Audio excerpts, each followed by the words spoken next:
Assalamualaikum warahmatullahi wabarakatuh. Alhamdulillahi rabbil alamin.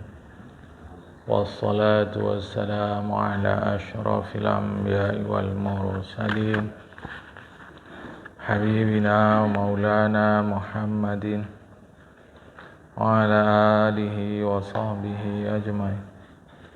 Man yahdihillahu fala mudilla lahu wa man yudlil fala hadiya lahu. Qala al-musannif rahimahullahu ta'ala wa nafa'ana bi ulumihi fid darain amin summa qala. Makalah yang ke-19. Uhiya ila ba'dil anbiya'i ati'ni fima amartuka wa la ta'sini fima nasahtuka. Di situ amartaka, dari amartuka. Uhiya ila ba'dil anbiya'i ati'ni fima amartuka wa la ta'sini fima nasahtuka. Artinya, diwahyukan kepada sebagian para nabi, patuhlah kamu kepadaku pada apa yang ku perintahkan kepadamu. Janganlah kamu mendurhakaiku pada apa yang ku serukan kamu. Intinya mematuhi perintah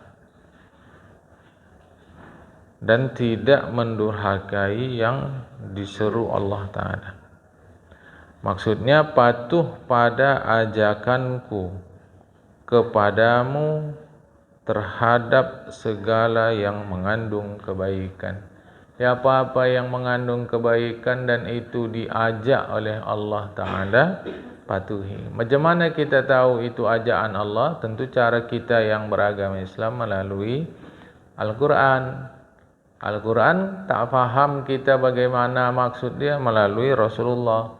Rasulullah melalui para ulama. Dan tidak mendurhaka apa yang kularang kamu dari segala yang mengandung kerusakan. Yang dilarang Allah pasti mengandung kerusakan. Bahwa manusia tahu tak tahu itu mengandung kerusakan, itu tidak menjadi dasar kita untuk mematuhi atau tidak. Kita tak tahu ini mengandung kebaikan apa tidak bagi kita.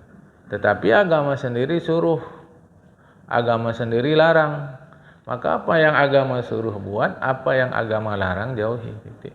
Kadang tak sampai akal kita, jemaah. Macam kita sekarang dilarang tuh menikahi yang mahram, tak boleh. Tapi masa Nabi Adam justru adik-beradik menikah, satu kandungan menikah. Dulu tak dilarang, sekarang dilarang. Jam sekarang kita tak boleh lagi minum khamar. Pada masa sahabat sebelum dilarang, sahabat pun minum khamar. Yang urusan kita adalah apa yang diperintah, apa yang dilarang. Bahwa kita tahu tak tahu ada apa di sebalik perintah dan larangan, itu tidak membuat kita untuk mematuhi atau untuk mendurhakai, tak begitu. Saya tak tahu ni apa hikmahnya ni, maka saya tak buat, tak begitu. Saya tak tahu ni ada apa, kenapa dilarang ni, maka saya kena belum tahu saya buat aja, tak begitu. Pokok apa yang dilarang jauhi, apa yang disuruh kerjakan. Itu saja jemaah, ya. Wahyu kepada para nabi perintah Allah Ta'ala. Kalau disuruh sampaikan kepada manusia itu namanya Rasul. Kalau tak disuruh sampaikan kepada manusia namanya Nabi. Dalam pengertian bahasa, wahyu itu ilham. Jadi jangan nanti kita menyimpang, guru kami dapat wahyu, itu dalam pengertian bahasa kamus, artinya ilham. Ya. Karena wahyu dalam pengertian ilham itu tak berhenti-berhenti, jamaah sampai sekarang tak berhenti-berhenti ya. Nah, surat Az-Zilzalah ada begitu. Idza zulzilatil ardu zilzalaha wa akhrajatil ardu qalaha wa qala al insanu ma laha yauma idzin tuhaddisu akhbaraha bi anna rabbaka wahalaha. Auha tu wahyu, bi anna rabbaka auhalaha, Tuhanmu mewahyukan kepada bumi agar bumi begini. Apa makna wahyu di situ? Ilham, mengilhamkan. Jadi kalau nanti kita ngaji jumpa ustaz saya dapat wahyu, jangan kira dia nabi. Karena makin ke belakangan ini makin nyimpang-nyimpang. Ya. Pula nanti kita masuk pengajian umumkah atau pengajian tarikat, lah belakangan gurunya mengaku bahwa dia menerima wahyu. Lantas kita muridnya pun merasa takjub, hebat guru kami ini dapat wahyu. Taulah belakangan nih, kan? Selain uang ada namanya kehormatan. Orang suka dihormati itu jemaah. Itu dah watak manusia, suka dihormati. Nah, jadi walaupun nanti dia udah kaya raya, masih suka dihormati. Jadi biasanya karena Indonesia ini suka mistik-mistik, maka penghormatan itu selalu saja kalau kita lihat orang itu memiliki sesuatu yang luar biasa. Maka dia bilang lah, saya dapat wahyu dah gini-gini. Kita pun yakin, ya wahyu dalam pengertian ilham. Kita pun hari-hari dapat. Karena di dalam kitab Minhajul Abidin disebut manusia ini ada kalanya dapat ilham, ada kalanya dapat waswas. Ilham itu bisikan malaikat mulhim. Waswasah, kegelisahan, itu bisikan setan, waswas nama setannya. Atau kadang disebut wiswas. Malaikat mulhim ada sebelah kanan, setan sebelah kiri. Mulhim bukan nama malaikat, tapi karena dia memberi ilham maka disebut mulhim. Nah, ilham itulah wahyu. Kita ni hari-hari dapat ilham, hari-hari dapat wahyu. Jamaah, hari-hari dapat wahyu. Tapi jangan pula gara-gara saya bilang begini nanti kita buka pengajian wahyu ilahi. Lantas kita ustaznya dapatlah duit dari situ, dapatlah ketenaran dari situ, apalagi dengan tenarnya kita dekat pula dengan pejabat, dapat pula harta dunia ni, melintang pukang dah, tak menentu-nentu. Itu sengaji saya hari minggu yang lalu tu, dapat saya pelajaran, itulah wahyu. Berarti saya dapat wahyu. Menyimpang padahal gurunya tidak bilang begitu. Jadi mau hati-hati. Nanti kita membaca Al-Quran sebut inna rabbaka auha laha. Tuhan memberi wahyu kepada dia. Itu dalam pengertian ilham. Bahasa orang sekarang ilham itu inspirasi. Jamaah dapat dia inspirasi. Oh begini, itu ilham lah. Itulah wahyu. Jadi wahyu dalam pengertian bahasa. Dalam pengertian kaitan dengan perintah larangan Allah sudah berhenti dengan meninggalnya Nabi Muhammad sallallahu alaihi wa alihi wasallam. Tak ada lagi Nabi ke-26. Tahu-tahu dia ngaji kudrat iradat Allah secara menyimpang. Kalau Allah mau kan bisa aja, kata dia. Ya, memanglah kalau Allah mau bisa, tapi Allah sudah bagi tahu melalui Rasulullah tidak ada lagi Nabi setelah Nabi Muhammad sallallahu alaihi wasallam. Kata dia, yang dimaksud di dalam hadis Rasulullah itu nabi yang tidak membawa perintah atau ajaran baru. Kalau nabi biasa saja masih ada, katanya. Maka dia ngaku nabi, itulah Ahmadiyah Qadian. Dia mengaku sebagai nabi. Kita kata ini hadisnya jelas. Nabi katakan tidak ada lagi nabi setelah dia. Oh, yang dimaksud dalam hadis itu nabi yang tak ada, nabi yang membawa ajaran baru. Kalau nabi yang meneruskan ajaran Nabi Muhammad ada, itulah saya. Datang kita, oh iya pula, ikut. Kita ni payah dikasih tahu salah, tak dikasih tahu awak mesti ngasih tahu. Nanti dia bilang sentimen, nanti dia bilang begini. Saya bagi tahu, agama ni sudah selesai. Ajarannya jelas. Ini karena kita nggak belajar tafsir nih. Kita nggak belajar tafsir, nggak belajar hadis. Nah, ya begini-ginilah kita jemaah. Padahal semua sudah selesai di dalam Al-Quran yang 30 juz, di dalam hadis. Nah, boleh juga satu masa kalau panjang pengajiannya, kita membaca Al-Quran, jelaskan tafsirnya secara ringkas jemaah. Biar tahu. Ya, ini aneh-aneh. Jangan aneh-aneh. Nah, makanya kata Nabi, kata Syekh Ibnu Hajar di sini disebutkan bahwa Allah perintah kepada Nabi, Allah wahyukan kepada Nabi, taati yang kuperintahkan, jangan durhakai yang kuserukan. Kan sederhana. Ya, membuat sulit itu kita aja yang mengolah-ngolahnya. Makalah yang ke-20. Dikatakan kesempurnaan akal adalah mengikuti kerelaan Allah dan menjauhi murkanya. Maksudnya, yang tidak sesuai dengan penjelasan ini berarti gila. Jadi yang di dalam kurung itu tulisan Syekh Ibnu Hajar Al-Asqalani. Sedangkan yang di luar kurung itulah penjelasan Syekh Nawawi Al-Bantani. Jadi kata Imam Ibnu Hajar Al-Asqalani, akal sempurna kalau mengikuti kerelaan Allah dan menjauhi murka Allah. Itulah dia. Apa maksudnya? Kata Syekh Nawawi Al-Bantani, yang tidak sesuai dengan penjelasan ini berarti gila. Jadi kalaulah kita mengaku berakal tapi tak ikut apa yang Allah relakan dan tak jauhi apa yang Allah murka, berarti kita gila. Ya sudah itu jemaah. Ngapain nengok-nengok orang lagi? Kita gila. Asalkan yang kita lakukan tidak sesuai dengan kerelaan Allah, yang kita lakukan tidak menjauhi murka Allah, kita gila. Dalam keadaan gila inilah mati nanti.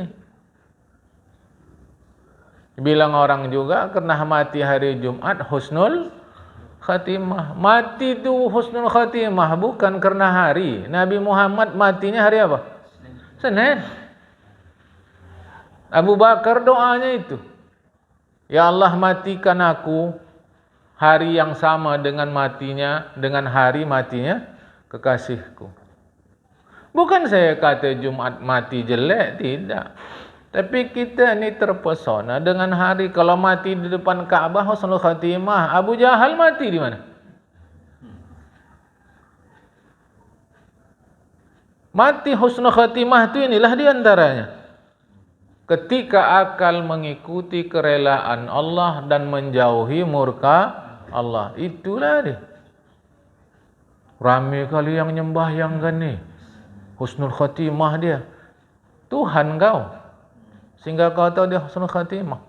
Jadi Abu Dzar yang waktu mati beberapa orang aja nyembahyangkan dia tidak husnul khatimah. Bahwa ada hadis Nabi mengatakan begitu, kita tidak tolak. Tapi bukan itunya yang menentukan orang husnul khatimah, jamaah. Meskipun kita tak tahu karena itu gaib. Zahirnya nampak dia sudahlah. Apakah kita pastikan dia husnul khatimah? Tak bisa, jamaah. Ya, ini mati dia ni hari Jumat dia ni, tapi sedang main judi. Macam mana? Agak-agak husnul khatimah lah, kata kita begitu. Meninjau hari dia Jumat, meninjau perbuatan dia main judi. Macam mana lah? Kita tak, saya harus ingat ya, ingatkan kita, tak tolak hadis Rasul tentang fadilat hari Jumaat, tentang fadilat Makkahul Mukarramah, fadilat kota Jerusalem. Di situ ada Baitul Maqdis. Fadilat Baitul Maqdisnya itu atau Masjidil Aqsa. Tidak kita tolak semua itu, jemaah. Tetapi agama ajarkan, ya, intinya adalah ikuti kerelaan Allah, jauhi murka Allah. Itulah dia. Barulah tidak disebut gila. Jadi kita bisa tahu kita ni gila tidakkah? Apakah kita ikuti kerelaan Allah? Apa kerelaan Allah? Apa yang diperintahkan Allah itu kerelaan Allah. Apa yang dilarang Allah itu murka Allah, titik. Awak bukan enggak mau, tapi nanti apa kata orang? Ikutlah kata orang tu. Karena orang itulah nanti menyelamatkan awak waktu sakaratul maut. Saya habis-habislah sudah menyampaikan ajaran agama ni, jemaah. Sampai situ sajalah. Selebihnya saya tak mampu lagi. Kita ni mengaji apa kata orang? Orang tu rupanya Tuhan kita. Ya bukan gitu. Nanti bilang orang sombong. Kalau yang bilang orang awam apa masalah? Kecuali kalau ulama akhirat yang bilang awak sombong, barulah gempar. Ini yang tak sembahyang, dia dibilangnya awak sombong, awak takut. Mana jalan ceritanya tu, jemaah? Kalau ulama akhirat, yang betul-betul ulama akhirat, bukan ulama dunia, yang bilang awak sombong, barulah awak takut. Ini asyik apa kata orang, apa kata orang. Nanti pas susah, nanti orang tu nolong. Susah sakaratul maut, siapa yang nolong? Kalau tidak yang ngaji-ngaji itu juga. Orang tu yang kita minta bisikan kita kalimah la ilaha illallah. Bilang orang nanti awak sombong, siapa yang bilang? Itu kan hasutan setan aja itu.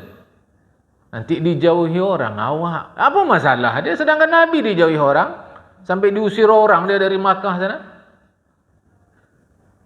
Begitu tak pelajaran yang kita dapat? Nabi sampai diusir orang. Kita lebih bagus dari Nabi rupanya. Payah awak mati nanti. Apa payah? Dia cabut Israel selesai. Siapa yang nanam awak? Orang tu lah yang nanam. Tak mau orang tu busuk, siapa yang bau? Orang tu yang bau kan? Apa lagi jemaah? Saya harus bagi tahu sama kita, kalau kita ikut aturan agama, mustahil Allah menyia-nyiakan kita. Mustahil. Jadi kalau sedunia ni orang tak mau urus mayat kita, Allah akan utus makhluknya untuk mengurus kita. Itu jauh lebih bagus. Yang bersih pasti, jemaah. Apa masalah? Ini asyik kata orang. Mana? Tapi kan kita tak bisa juga egois. Egois tu apa? Egois tu bahasa Arabnya ananiyah, aku, wasi aku. Egois tu ketika anda tidak mau mendengar yang benar dari orang lain, itu egois. Jemaah, bukan karena kita mengerjakan yang benar. Ini harus paham. Ya. Dah, pokoknya pelajaran dah sampai. Jangan lagi bilang tak tahu. Tinggal ngamalkan. Disitulah sedapnya tak ngaji ni. Tak tahu awak, jadi tak ada awak amalkan. Karena sedap. Tinggal dihumban munkar nakir aja nanti. Kan? Tahu salah, tak tahu salah. Tak ada begitu. Tahu itulah yang betul. Sebagian gitu. Usah ngaji awak nanti banyak tahu. Payah. Kata dia. Manusia. Dah ya, jadi siapa yang gila? Yang tak ikut perintah Allah. Yang lawan murka, yang tak menjauhi murka Allah. Itulah gila. Kan? Makalah yang ke-21. Dikatakan tidak ada tempat yang asing bagi orang yang punya kelebihan. Kalau dia punya kelebihan, tak ada tempat yang asing. Apa penjelasannya nanti insya-Allah. Dan tidak ada tanah air bagi orang bodoh. Ini kalau ikut agama nih, ya. Ikut agama tak ada tempat asing. Tak ada tempat sendiri-sendiri awak sini. Tak ada. Dan tak ada tanah air bagi orang bodoh. Maksudnya, kata Syekh Nawawi Al-Bantani, orang yang berilmu dan mengamalkan ilmunya niscaya akan dimuliakan dan dihormati manusia di mana saja berada. Berilmu, mengamalkan ilmunya, dihormati manusia. Jemaah. Nyatanya dia tidak. Jangan lupa. Di tengah masyarakat yang hidupnya hanya melulu fitnah, maka orang yang mengikut agama tak dihargai. Tetapi apakah karena itu kita ikut memfitnah juga? Akan tidak. Tentu nanti ada orang-orang yang Allah utus khusus untuk memuliakan si orang yang tak ikut fitnah. Di tengah masyarakat, kemuliaan diukur dengan harta, walau harta tadi haram. Ya, maka orang yang tak berharta walau dia jujur tak dihargai. Tetapi apakah karena itu lantas kita ikut menjadi tidak jujur mengambil harta haram? Tidak, nanti akan Allah utus makhluk khusus kekasih Allah untuk memuliakan dia. Masalahnya harus menunggu waktu. Orang ini jujur tidak dalam ketiadaan harta haramnya itu. Jemaah. Memahami insyaAllah. Kan? Kalau orang sekarang nih, kita harus ambil ukuran yang jelas. Jemaah. Karena bagi masyarakat kalau dah sembahyang dah bagus. Agama pun kata begitu. Tapi tak tahu dia harta yang si sembahyang ni dari haram. Di masyarakat sekarang ni kalau dah dia rajin puasa dah bagus. Agama pun kata begitu. Tapi yang tak tahunya dia, si kawan yang puasa ni suka menipu. Maksud saya menjelaskan ini. Jangan karena kita lihat orang lakukan sesuatu yang tampaknya baik, lantas kita kata baik. Ukurannya bukan masyarakat, agama. Apa kata agama? Bukan kata masyarakat. Ni orangnya baik, suka nolong-nolong orang. Tup, tangkap sama KPK. Barulah masing-masing memuji tadi diam semua. Takut awak ditanya KPK, terbawa pula awak nanti, kata dia. Mudah kali jamaah. Ya? Berarti saya mengajarkan buruk sangka. Lah kok begitu? Tak betul. Kita harus semakin teliti makin kebelakangan ini jemaah. Enggak sudah-sudah kita ditipu-tipu nih. Berkali-kali. Dulu mungkin tak tahulah kita. Tapi sekarang ini informasi begitu terbuka. Televisi begitu terbuka. Dukun berkedok agama berulang-ulang ketangkap. Masih juga kita percaya. Para pemain politik menggunakan agama untuk kepentingan dia menjadi pejabat eksekutif atau legislatif. Masih juga berulang lagi. Kita percaya saja. Habis dipobodoh terus menerus, tak pintar-pintar. Awak pintarkan, awak pula disalahkan. Mak dulu jemaah. Aku ulang-ulang kaji ni. Suka kali kita ngaji ni Syekh awak udah sampai makrifatnya tinggi ni. Tahu dia isi hati awak. Kalau adalah orang tahu isi hati orang, maka yang pertama kali adalah Rasulullah Muhammad SAW. Nyatanya 300 orang pasukan munafik ikut perang sama Rasulullah di tengah jalan membelot. Rasulullah tak tahu isi hati dia. Berarti lebih hebatlah guru kau dari Rasulullah lagi. Mana kaji agama kita ni jemaah? Tapi kan ada hadisnya, wattaqu firasatal mu'minin. Hati-hatilah kalian kepada firasat. Firasat itu bukan urusan hati. Ditengok tanda-tanda begini, biasanya begini. Itu sama juga dengan dokter. Kalau dokter, kita datang ke dokter yang ditanya, dokter penyakitnya atau gejala? Apa yang bapak rasakan katanya? Ini. Awak merasakan, dia tinggal merangkai-rangkai saja itu. Rasanya ini, dihubungkan dengan ini, bukan dengan ini dengan ini. Berdasarkan sekolahku sakitnya ini nih. Tapi tak bisa pasti juga. Tak, tulisnya surat. Bapak cek lab katanya. Cek lab. Ceklah di lab. Orang lab yang mereksa. Oh ini dia, berarti ini. Ini obatnya. Bapak sakit ini katanya. Itu maka datang 3 dokter 3 penyakit awak. Kan sama tu dah dengan firasat jemaah. Tapi saya tak mengerti lah. Minta izin saya kadang-kadang kalau guna kata keras jemaah. Mengapa kita ni tak pintar-pintar? Agama sudah begitu jelas. Tapi entah mana tahu awak dia ada apa-apa. Ada apa? Ya kan bisa ada doa-doa gini-gini. Kalau ada yang anda maksudkan itu, yang pertama mempraktekannya Rasulullah, sahabat. Itu yang pertama mempraktekkan. Ini kami ngaji ini tak boleh ramai orangnya. Ini tak boleh. Ini ngaji orang-orang yang sudah bersih hati. Ini ngaji khusus dekat dengan Allah Ta'ala. Kerana rencananya dalam bulan Safar akan datang kami mau diisi sama Tuan Syekh kami. Apa isi-isi apa ni? Ya, tak boleh bilang-bilang Ustaz. Ini apa sikit ngajinya ni? Apa sikit ngaji kau? Ada rupanya berhasil dalam Islam ni. Ini kami mau diisi sebab nanti kita mau berperang menghadapi orang kafir. Orang tu pakai nuklir dah. Isi apa isi? Sehingga kalau ya Ustaz jangan gitu.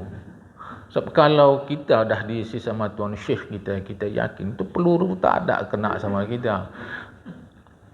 Berarti Rasulullah tu lebih rendah dari gurumu. Nauzubillah summa nauzubillah. Buktinya Rasulullah perang sendiri pun luka tidak? Patah tidak gigi seri dia. Jadi gurumu lebih hebat. Amalan apa itu? Ini dari orang tua-tua dulu. Mulai deh. Ini orang tua-tua dulu. Orang tua pikun. Ngapa kau ikut? Boleh faham ajaran agama yang jelas nih jemaah. Berulang-ulang lagi. Asyik kedekan kedukun, dekan dukun. Ini bukan dukun Ustaz, orang pintar. Mau pintar hidup, jauhi orang pintar. Mau normal hidup, jauhi paranormal. Dukun pula datangi jemaah, kan? Nah jadi kalau orang dia berilmu, amalkan ilmu dia, mulia dia, dihormati dia. Tapi nyatanya tidak. Di tengah masyarakat kami yang dihormati berharta. Itu karena masyarakatnya memang menengok harta sebagai ukuran kemuliaan. Jadi untuk apa kaji ini? Kaji ini mengajarkan kebenaran. Maka nanti pada waktunya Allah akan memilih orang-orang yang memuliakan orang lain karena ilmu, dan ini adalah orang-orang istimewa di sisi Allah Ta'ala. Paham jemaah? Hadis Rasulullah itu. Islam ini dimulai dalam keadaan ganjil. Maksudnya aneh. Orang tipu menipu dia suruh jujur. Orang zalim dia suruh adil. Orang nyembah patung dia suruh nyembah Tuhan yang tak nampak. Ganjil. Kata Rasulullah, dia akan kembali sayaudu ghariban. Dia akan kembali ganjil. Bahkan di tengah orang Islam sendiri pun kalau enggak nyogok kerja heran dia. Ya kau bisa masuk enggak nyogok dari mana kau kata. Ini zaman ni. Ini zamannya ni. Kalau enggak jilat, heran dia. Bisa kau ya? Orang semua datang ke bapak itu. Kau enggak? Coba dulu. Saya kuno. Yang menjadi enak hadis ini ujung hadis. Fatuba lil ghuraba. Tuba itu bahasa kita toyib. Apa toyib? Tayyib ni jemaah. Lebih dari bagus. Lebih dari enak, lebih dari lazat. Apa? Lebih tuan, lebih dari beruntung lagi. Tayyib ni. Karena Rasul tidak gunakan tayyib, tapi saya mau menyebutkan kita supaya mudah memahami kata tuba itu. Tuba ini mungkin ada satu kata bahasa Indonesia yang mendekatinya, nyaman. Tuba lil ghuraba. Nyamanlah orang yang di akhir zaman nanti kena mengamalkan agama dianggap aneh, asing, ganjil, seterusnya. Kata Rasulullah. Aku kalau Rasulullah penipu untuk apa pegang cakap. Dia udah bilang begitu, apa lagi jemaah? Kan? Tuba lil ghuraba. Berbahagialah. Kadang-kadang diartikan tuba itu bahagia.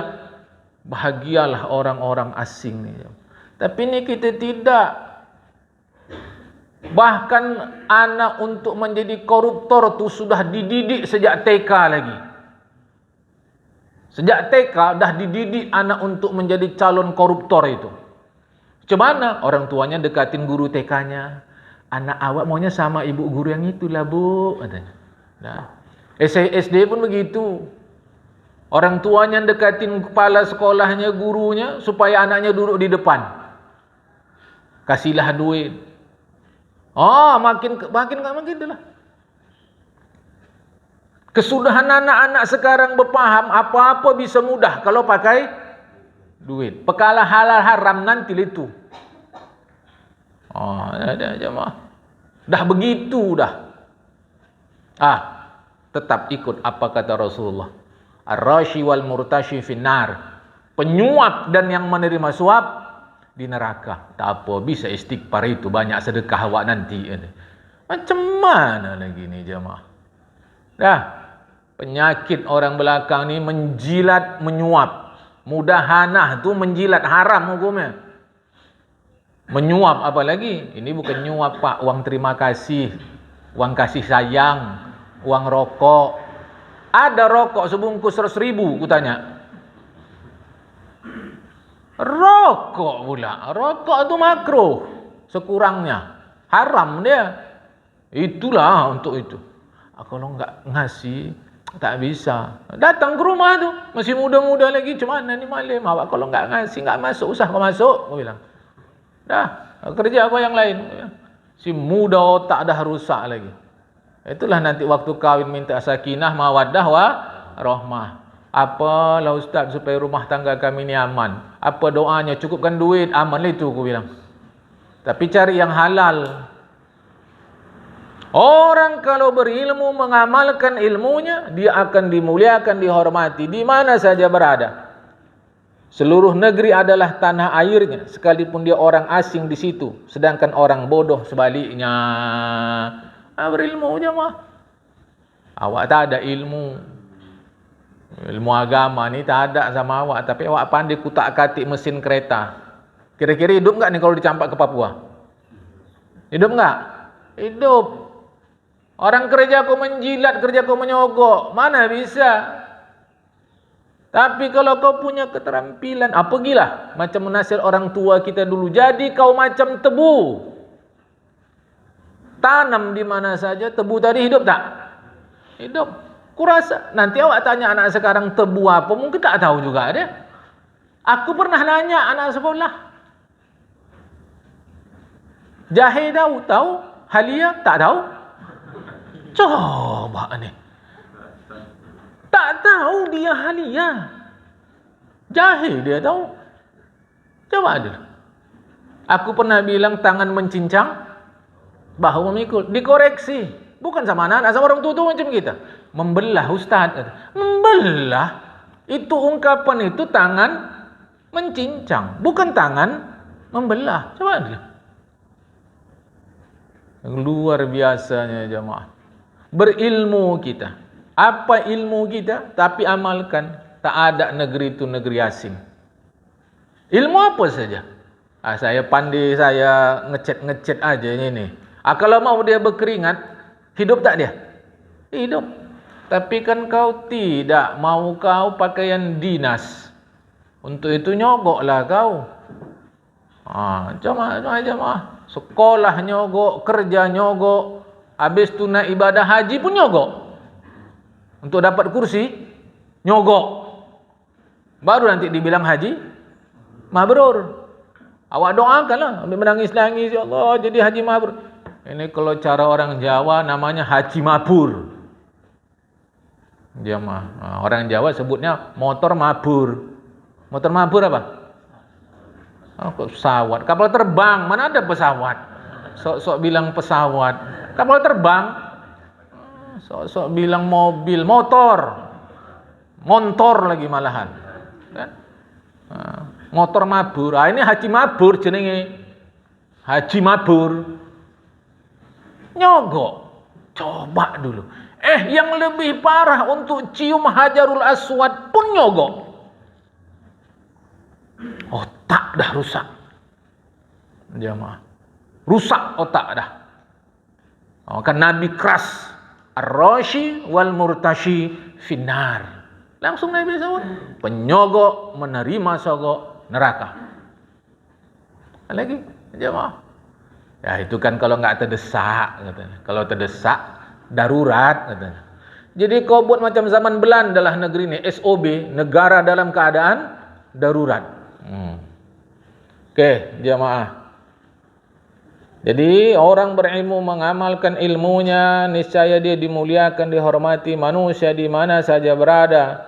Seluruh negeri adalah tanah airnya, sekalipun dia orang asing di situ. Sedangkan orang bodoh sebaliknya. Ya?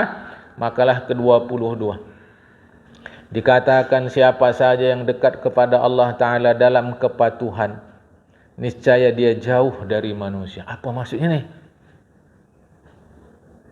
Dekat sama Allah, jauh dari manusia. Oh, maksudnya siapa saja yang membiasakan diri mematuhi Allah, niscaya dia jauh dari mematuhi manusia. Kalau yang dikata manusia berlawan dengan apa yang disuruh Allah. Itu dia.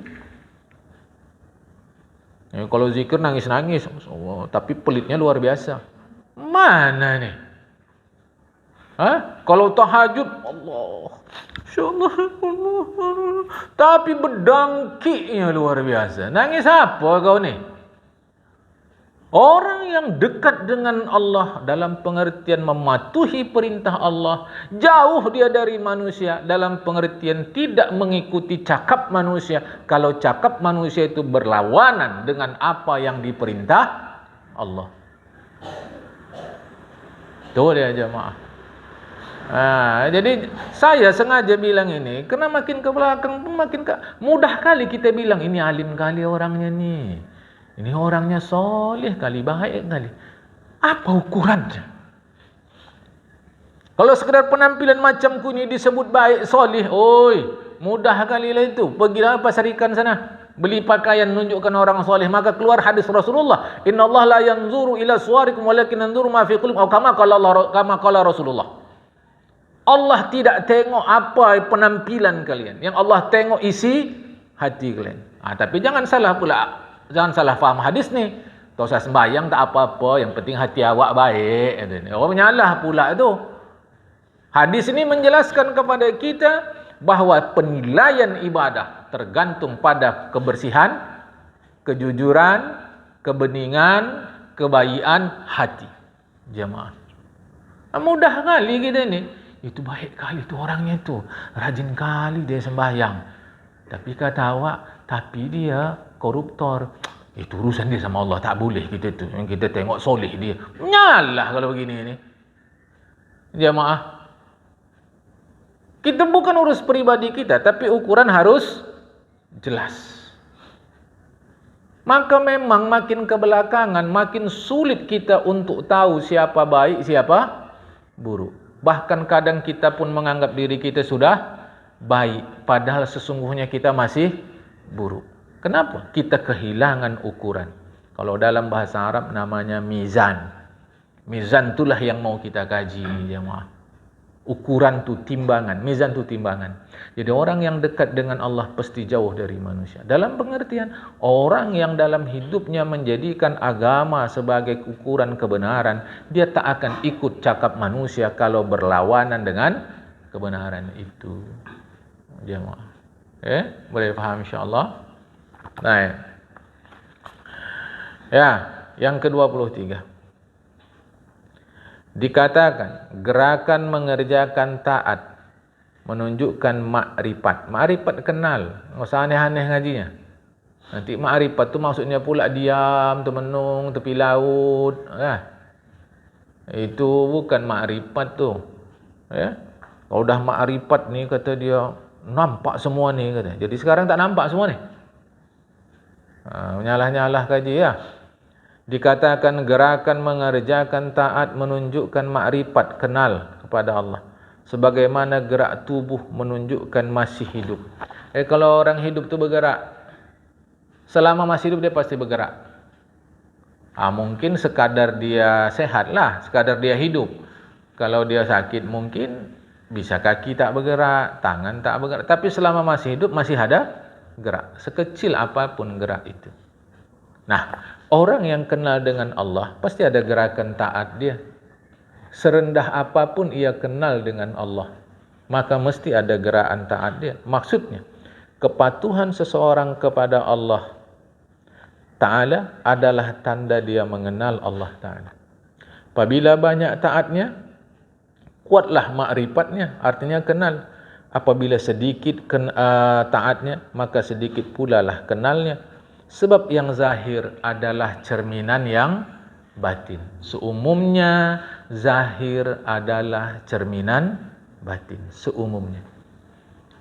Makin tinggi ilmu orang, makin hati-hati dia dalam hidup. Sekarang gini untuk mudah paham. Siapa yang paling takut sama penyakit? Kita apa dokter? Dalam kenyataan.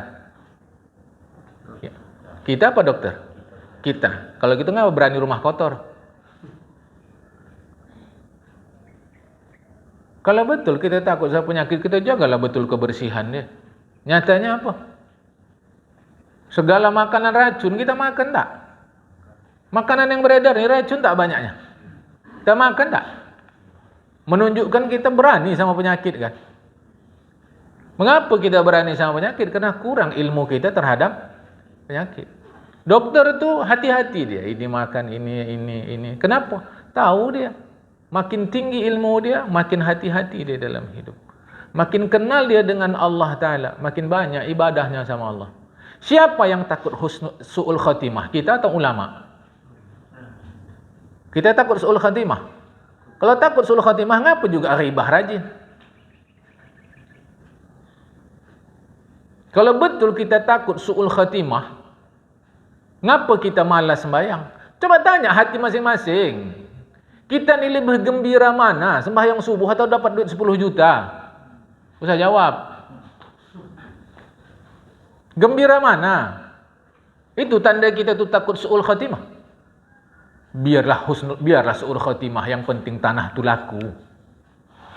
Biarlah su'ul khatimah, yang penting dapat duit awak bermiliar-miliar. Pernah kita, ini jawab di hati masing-masing ni. Tak usahlah hari ini, ini harus saya bagi tahu kan. Semalam Sabtu dari mulai bangun tidur sampai tidur tadi malam, pernah enggak kita takut su'ul khatimah? Semalam Sabtu. Ada enggak terlintas takut su'ul khatimah? Itu kan menandakan kita yakin akan husnul khatimah. Maka ulama 24 jam sehari dia menangis. Kenapa takut su'ul khatimah? Kita tak ada takut kita. Kena yakin aja husnul khatimah dah. Enggak lagi itu. Buktinya semalam tak ingat. Jawab di hati masing-masing. Semalam dari bangun tidur sampai tidur kembali, ada berapa detik kita takut su'ul khatimah? Jemaah. Artinya kan kita yakin husnul khatimah. Ya enggak juga. Kalau gitu su'ul khatimah. Enggak juga. Tengah-tengah ada. Agak-agak su'ul, agak-agak husnul. Jemaah. Maka makin dekat orang dengan Allah Ta'ala, makin cemas. Dia dapat, tidak ni dapat, tidak ni. Makin cemas dia. Apa tanda cemas dia? Makin jujur dia. Enggak makin menjilat, enggak makin menipu, enggak makin banyak cengkunek, enggak makin banyak tingkah. Tidak pelit, tidak perkiraan. Ambillah ni semua. Kenapa? Inilah jalanku husnul khatimah. Tak lagi segala macam. Itu yang saya maksud. Jangan banyak cerita. Buktikan kita baik di sisi Allah Ta'ala. Bukan di sisi manusia. Apa? Jemaah. Maka makin orang kenal dengan Allah, makin taat dia kepada Allah. Kita ni model-model yakin husnul khatimah ni.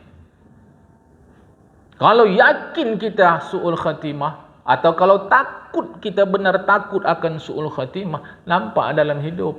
Awak takut kali dengan su'ul khatimah ni, tapi sedang beli baju baru dia. Kau bawa rupanya baju ni mati nanti. Dia tak malu lagi orang lah, jemaah. Mulut manis cerita agama, pada detik dia cerita, dia bercanggah dengan apa yang dia cakap dan dia dah tak malu lagi. Jemaah. Nah jadi ini disebutkan demikian. patuh seseorang kepada Allah Ta'ala adalah tanda dia mengenal Allah Ta'ala. Apabila banyak taatnya, kuatlah ma'rifatnya. Apabila sedikit taatnya, berarti sedikit pula lah ma'rifatnya, kenal dia sama Allah Ta'ala. Sebab yang zahir adalah cerminan yang batin. Ini mah hati-hati jemaah yang dikasih Allah Ta'ala. Jangan salah-salah faham. Hidup ni singkat. Sekejap lagi mati, depan tu dah, tu nampak tu kuburan tu, berapa banyak yang mengisi itu dah. Kan? Ya saya pun sama. Saya tak baik macam kita jemaah. Saya tak tahulah kita.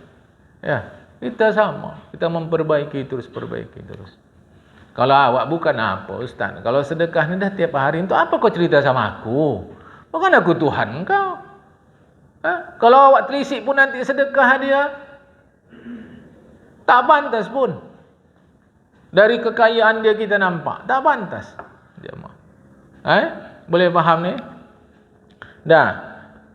Terusnya makalah ke-24, qala Nabi Muhammad sallallahu alaihi wasallam, aslu jamil khati' hubbud dunya.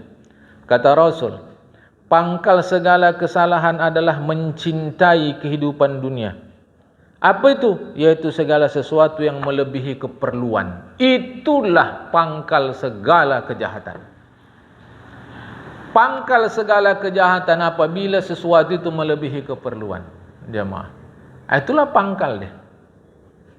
Itulah yang selalu saya katakan. Tak silap Allah ngasih kita rezeki. Pasti cukup. Tapi kita saja yang merasa kurang. Mengapa? Kerana kita ingin memenuhi keperluan, kemauan kita. Bukan keperluan kita. Kalau ini keperluan kita, pasti cukup. Pasti pas. Tapi tidak. Kita ingin. Ya apa salahnya? Awak manusia pula. Kalau sampai gini kita tak mau jelaskan lagi lah. Jemaah. Ini bukan mau benar. Kan? Nah jadi Rasul, ini Nabi katakan, pangkal segala kesalahan adalah mencintai kehidupan dunia ini. Apa maksudnya? Ikut kata ulama, yaitu segala sesuatu yang melebihi keperluan.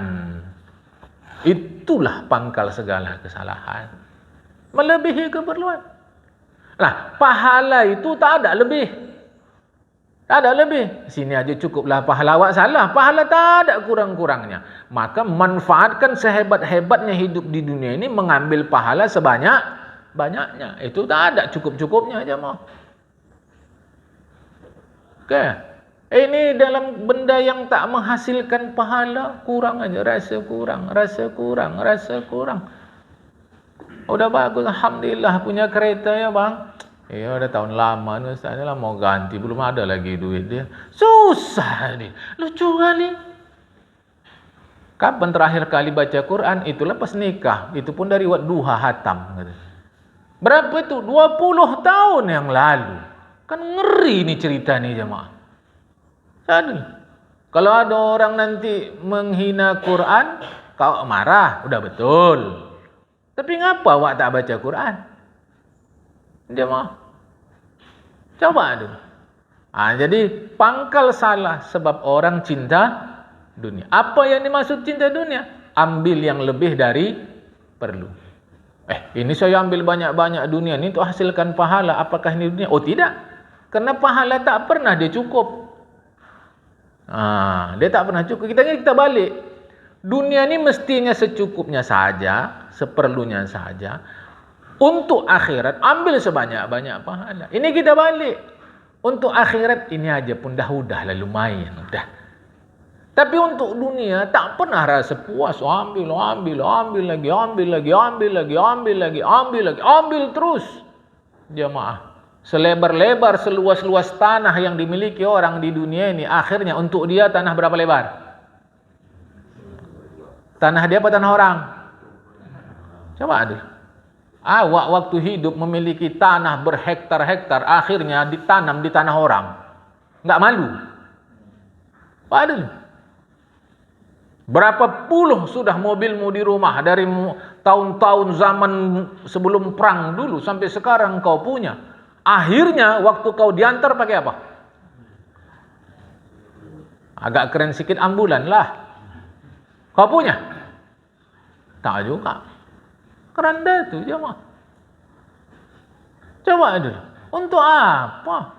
Kan sayang duitmu itu kalau tidak menghasilkan pahala. Apa dulu? Miliaran uang dia di bank tadi. Tak dikasih sedekah. Waktu mati baru bersedekah. Waktu mati bersedekah atas nama dia pun tak sampai miliaran. Hanya puluhan juta saja. Ngasih makan orang masjid. Orang masjid tak usah makan enak-enak. Sini udah cukup dah. Coba dulu.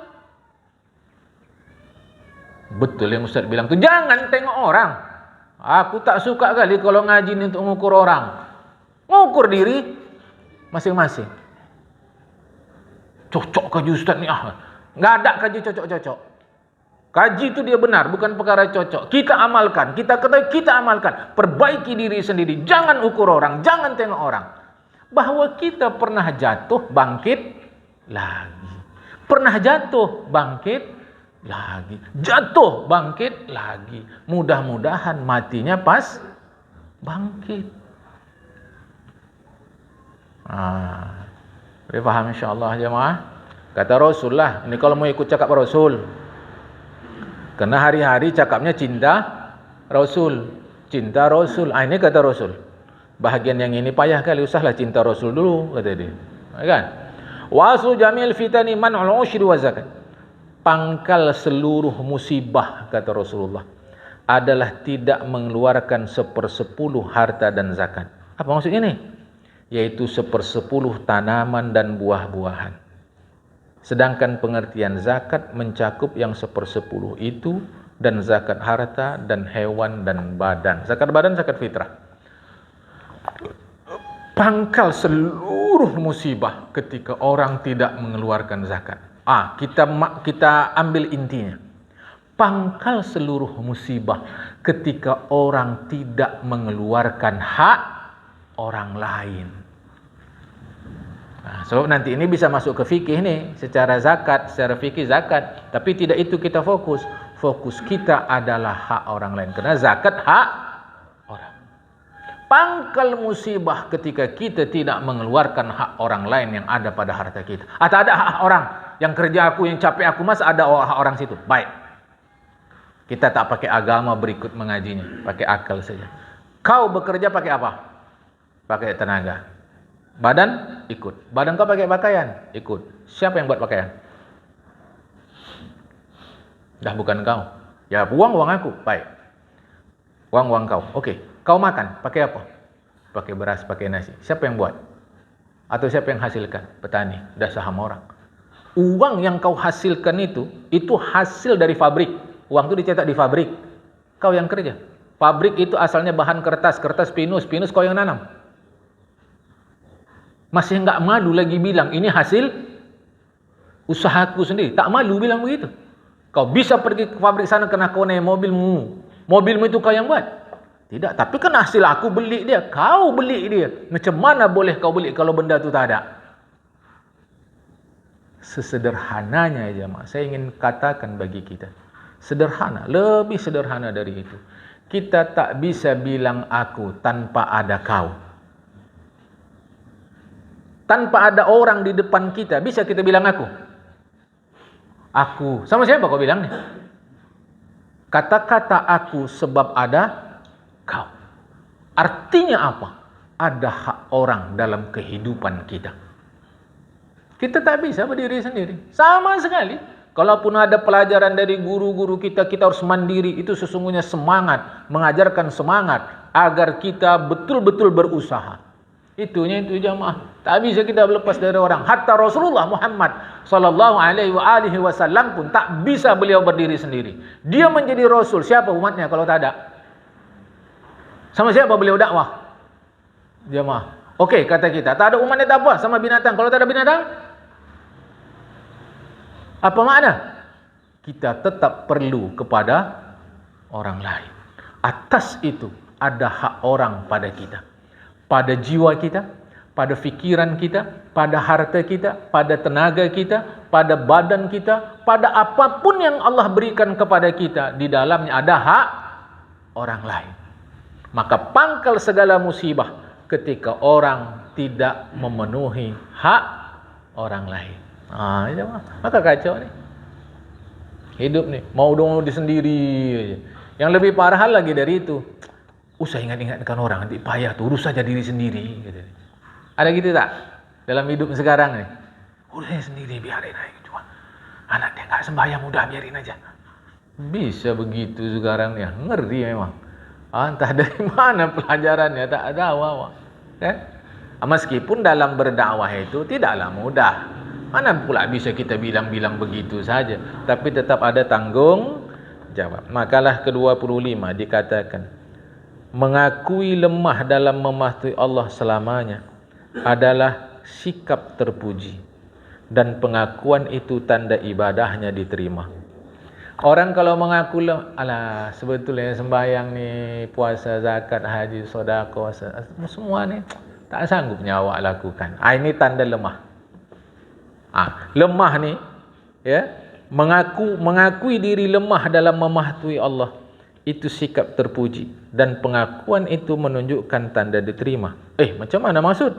Sebab itu isyarat dia tidak ujub dan sombong. Jadi tak ada dia merasa, bahkan dia mengangkat tangan ni pun waktu takbir tak terasa dia sanggup kalau tidak disanggupkan oleh Allah. Tapi tak perlu dicakapkan. Ini tauhid. Ini kita cakap, alah awak sembahyang ni pun kerana Allahnya ini. Itu namanya lah manis mulut tu. Untuk apa kau cakapkan? Ini tauhid. Hakikatnya kita tak bisa apa-apa kecuali kerana Allah Ta'ala. Jemaah, ini bukan untuk dicakapkan. Jadi tanda ibadah diterima itu semakin ngaku dia lemah, bukan semakin kepak sayap. Semakin lemah. La ilaha illallah. Baca Quran ni pun tak terbaca lah kalau Allah tak ajarkan aku ni. Tapi dalam hati, ini tahu cerita-cerita pula. Saking surnya cerita tauhid macam begini, asar pun lewat. Mana tu? Singkatnya hidup ni. Kalau macam awak lah, apa lagi macam awak dah umur sekian, matilah kejap lagi. Tahu gitu ngapa tak sembahyang cepat? Ini perlu ni yang awak sampaikan ni perlu. Ini cerita, ngobrol. Apa bahasa kita sini? Kombur. Tambah lagi malotub. Kalau cerita bukan tanggung. Jemaah. Dah boleh faham. Saya sama, kita sama. Sama persis jemaah. Sama-sama kita sedang memperbaiki diri menuju finish. Okay? Dah? Jadi itu tanda apa ujub ni? Apa ujub? Ujub dikasih penjelasan situ megah. Ujub ni ketika orang merasa sanggup berbuat, itulah ujub. Lepas kesadaran dia dari Allah Ta'ala, itulah ujub. Ketika orang merasa sanggup berbuat, itu ujub. Dan itu dalam hati, bukan di mulut. Apalagi kalau cerita-cerita, itu bukan ujub lagi lah, ajaib. Kalau itu ya jemaah. Ketika orang merasa sanggup berbuat, itu ujub. Dan itu tanda dia, isyarat dia tidak ujub dan tidak sombong. Semua sudah saya bagi tahu artinya, jemaah. Sudah berkali-kali kita ngaji, jemaah. Makanya yang terbaik apa? Diam, titik. Itu yang terbaik. Masa ngaji, masa takziah, masa wirid.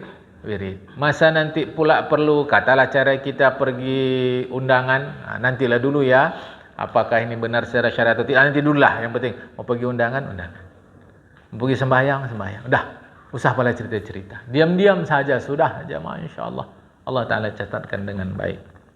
Ya, makalah yang ke-26 akan datang. Kufur nikmat itu tercelah. Dan bersahabat dengan orang bodoh itu adalah kemalangan. Itu akan datang. Hari ini sampai makalah yang ke-25 dulu. Kalau ada mau bincang lepas ni insyaallah. Sampai sini dulu. Wallahul muwaffiq ila aqwamit thoriq. Assalamualaikum warahmatullahi wabarakatuh.